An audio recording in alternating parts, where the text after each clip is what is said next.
राजेश, राष्ट्रपति भवन में इस समय राष्ट्रपति द्रौपदी मुर्मू एक तरह से प्रधानमंत्री नरेंद्र मोदी और उनके कैबिनेट को रात्रि भोज पे आमंत्रित किया गया है। 17वीं लोकसभा के समाप्त होने के साथ ही ये भोज हो रहा है। किस तरह से क्या अभी और क्या अपडेट आपके पास है?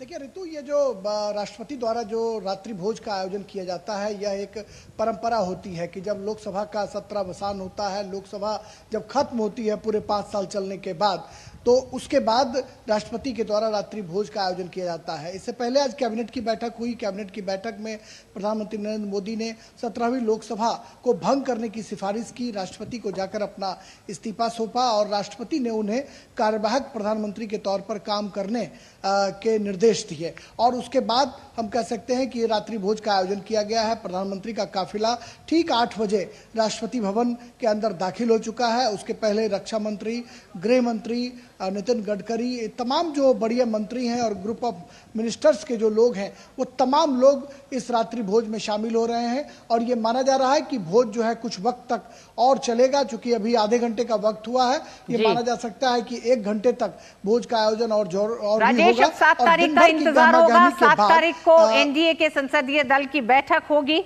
आज जिस तरह से एनडीए ने अपना नेता चुना प्रधानमंत्री नरेंद्र मोदी को, उस प्रस्ताव में कई ऐसी बातें कही गई हैं जो ये बताती है कि पीएम के नेतृत्व में साथ ही साथ उन तमाम जनकल्याणकारी योजनाओं के साथ चुनाव में एनडीए गठबंधन गया और इस जीत को हासिल करके लौटा है तीसरी बार के लिए।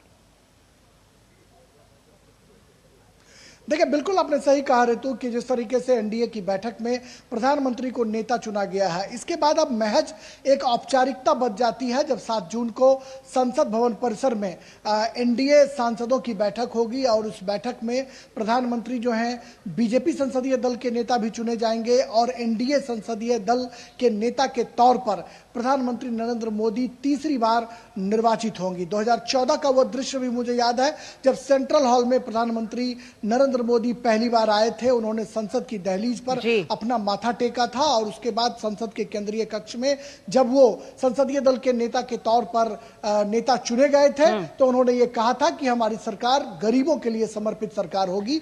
वो रिफ्लेक्शन उनके तीसरे कार्यकाल तक भी पहुंचेगा, ये उम्मीद की जा रही है। और अब सारी नजरें जो हैं वो नई सरकार बनाने की जो कवायदे होंगी अगले 2 दिनों में, उस पर टिकी हुई है कि कब प्रधानमंत्री नरेंद्र मोदी सरकार बनाने का दावा पेश 2 दिन बेहद अहम, क्योंकि एनडी ब्लॉक में भी लगातार बैठकें चल रही हैं। राजेश, अभी तक जुड़ने के लिए बहुत बहुत धन्यवाद। हम एकदम रुक करेंगे समीर चौगांवकर का।